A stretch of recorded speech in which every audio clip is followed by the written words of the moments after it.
nono ano, beleza com vocês? Então hoje nós vamos para a nossa segunda aula, tá? Falando sobre corpo, saúde e nutrição. Hoje nós vamos estar falando sobre balanceando a alimentação.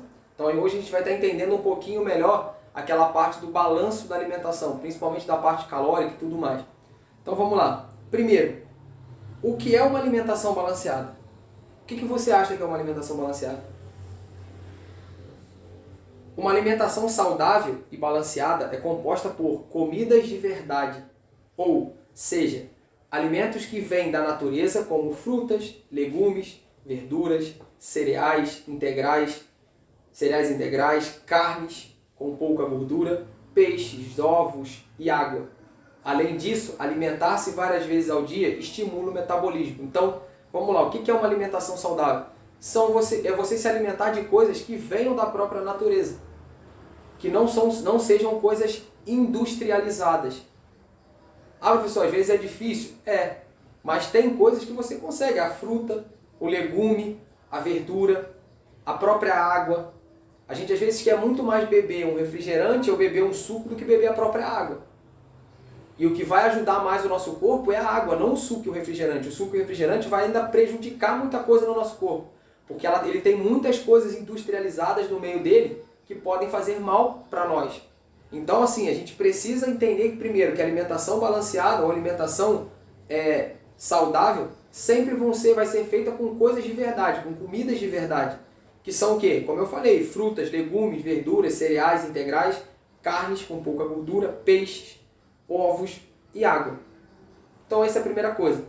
Fala-se muito que a alimentação balanceada é essencial para se ter saúde e bem-estar.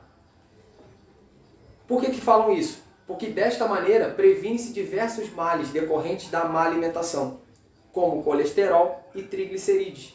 Por exemplo, além de ajudar a manter a forma, garantir a longevidade e disposição.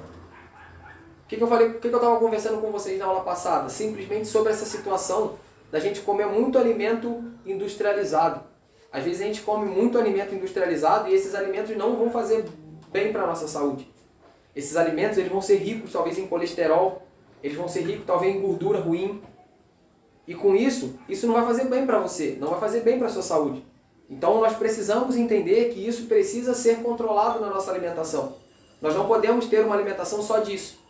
Em algum momento eu posso comer alguma coisa dessas industrializadas? Sim, mas você precisa priorizar muito mais esses alimentos que eu falei com vocês, que são esses alimentos saudáveis, essas comidas de verdade. E muitas vezes nós não fazemos isso, nós fazemos o contrário. Mas na prática, você sabe como ter uma alimentação saudável? Então vamos lá. Basicamente, para ser considerada balanceada, a alimentação ela deve conter alimentos de diversos tipos, como carne, verduras, legumes, arroz, macarrão, feijão, frutas, leite e derivados e até mesmo gordura e açúcar. E entender as necessidades nutricionais do indivíduo. Então não é porque eu tenho que só comer fruta e legume, então se eu quero uma alimentação saudável, não, você pode comer as outras coisas, mas não querendo comer demasiadamente, todos os dias. Comer toda hora aquelas coisas industrializadas, aquelas coisas que vão fazer uma coisa ruim para a sua vida. Esses alimentos se dividem em grupos alimentares. E a gente vai ver esses grupos alimentares. Então vamos lá. Quais são esses grupos alimentares? O grupo dos cereais, o grupo das frutas e das hortaliças, o grupo das carnes, o grupo das gorduras, doces e açúcares e o grupo dos leites e derivados. Então ele é dividido em todos esses grupos. Para que possamos controlar e balancear nossa alimentação da forma correta, devemos usar como base a pirâmide alimentar, que é o quê? Eu saber entender que todos esses grupos são importantes, uns mais, outros menos. E nós vamos ver na prática essa pirâmide. Ela é indicada para se definir uma rotina alimentar, contemplando o consumo de diversos tipos de alimento. Ela ajuda a compreender a necessidade de consumir alimentos diversificados em quantidade suficiente para compor uma dieta nutricional adequada. Então, como é que é essa pirâmide, professor? Simples. A parte de baixo da pirâmide, que é uma das partes maiores da pirâmide, são compostas dos exercícios físicos. Pratique exercícios físicos regularmente. Hidrate-se e mantenha um peso saudável.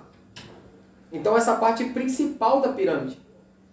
A segunda parte da pirâmide é cereais integrais, arroz, pães e massas. Rico em fibras, consumido na maioria das refeições. Óleos vegetais saudáveis, azeite de oliva, óleo de canola, rico em gorduras como mono e polissaturadas. Então o que é isso? É a segunda parte dessa pirâmide. E aí essa pirâmide vai crescendo, ela vai pegando frutas, ela vai pegando verduras e legumes. A última parte dessa pirâmide, que é a parte lá de cima dela, que é a parte menor, que nós precisamos entender que precisa ser a menor parte da nossa alimentação, é composta por quê? Manteigas, carnes vermelhas com gordura, e o outro lado, açúcares, doces, sal, cereais refinados e refrigerantes. Qual é o nosso grande problema? Nós viramos a pirâmide de cabeça para baixo. A gente quer muito mais essa parte lá de cima, que, para falar a verdade, muitas dessas coisas são muito gostosas de se comer, e nós acabamos pegando dessa parte lá de cima e trazendo para a parte de baixo. E aí a gente muda o balanço alimentar. Mudando esse balanço alimentar, é o que eu falei, quanto mais eu consumo essas coisas, sem fazer as atividades físicas, mais eu vou ter índices de aumentar a minha gordura corporal. Porque, como eu falei com vocês na aula passada, o nosso corpo ele armazena. O que você não gasta mais de calorias, o seu corpo vai armazenar. E aí vai virar gordura corporal.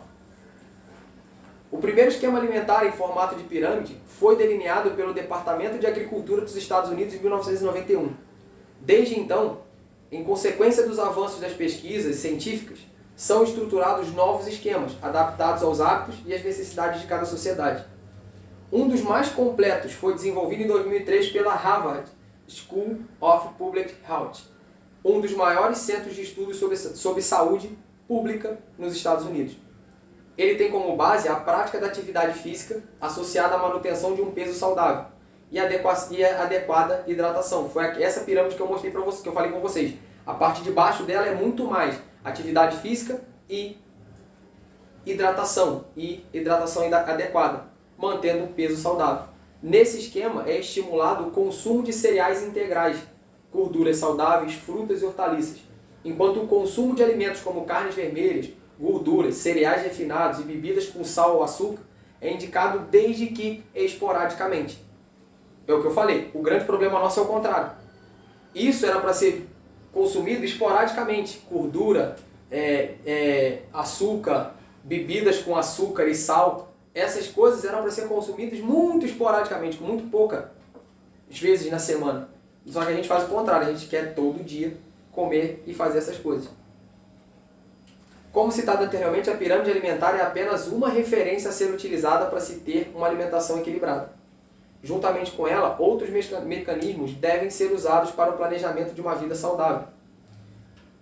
Considerar as especificidades do indivíduo é um dos fatores importantes para traçar diretrizes em relação à sua alimentação, idade, sexo, nível de atividade, doenças pré-existentes, propensão a problemas de saúde, peso corporal, fatores de risco e condições socioeconômicas. São alguns dos aspectos que devem ser levados em conta. Em relação à alimentação na adolescência, é preciso lembrar que esse é um período da vida em que a velocidade de crescimento aumenta, ou seja, o adolescente ganha, a curto prazo, cerca de 20% de sua altura e 50% do seu peso. Além dessas mudanças físicas, a preocupação com a imagem corporal e, consequentemente, com os padrões de beleza é mais intensificada. Se você parar para pensar, qual é o nível de pessoas que você vê mais dentro das academias? As pessoas mais novas. Por quê? Porque elas têm isso daqui na cabeça delas. A ideia da imagem corporal. Eu não quero ser uma pessoa gordinha pro resto da minha vida. Eu quero ter o meu corpo direitinho, eu quero ter o meu corpo saudável. E aí elas entram naquele padrão de beleza. Qual é o padrão de beleza? Que a gente vê nessas revistas. E esse, às vezes, não vai ser o padrão de beleza correto. Talvez aquelas pessoas ali fazem coisas que nem deveriam fazer para poder chegar àquele corpo que elas têm. Então a gente tem que tomar muito cuidado com essas coisas. Diante desse quadro, é fundamental que o adolescente tenha conhecimento e consciência crítica para cuidar do seu corpo. Sabe por quê? Às vezes a gente quer ter um padrão de beleza e aí, ao invés de a gente fazer essa pirâmide alimentar para que a gente consiga perder peso e ter um corpo saudável, não, a gente acaba querendo comer, tomar alguns produtos, tomar algumas coisas para poder chegar ao nível que eu quero logo daquele padrão de beleza o mais rápido possível. E isso pode ser muito prejudicial para a nossa própria saúde. Assim, algumas diferenças alimentares devem ser consideradas na adolescência. O corpo exige maior quantidade de energia. E o que dá energia no corpo? O carboidrato. A qual deve ser obtida por meio do consumo de carboidratos e proteínas. Então os dois vão trabalhar essa parte da energia. Além disso, há necessidade de maior ingestão de água para não sobrecarregar o sistema renal. Então é o que eu falei na aula passada. Se você acha que a gente sabe que a gente precisa de energia para poder passar todo o nosso dia. Para eu ter energia, eu preciso consumir carboidrato e proteína naquela proporção que eu mostrei para vocês. 60% de carboidrato, 15% de proteína, 25% de gordura. Durante todo o meu dia.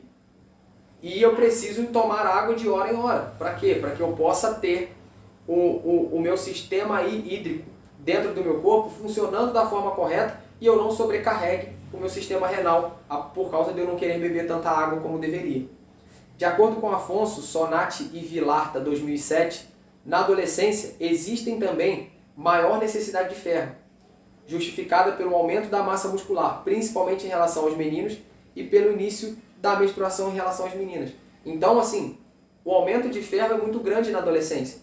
Então é por isso que eu preciso consumir também produtos que são derivados do ferro.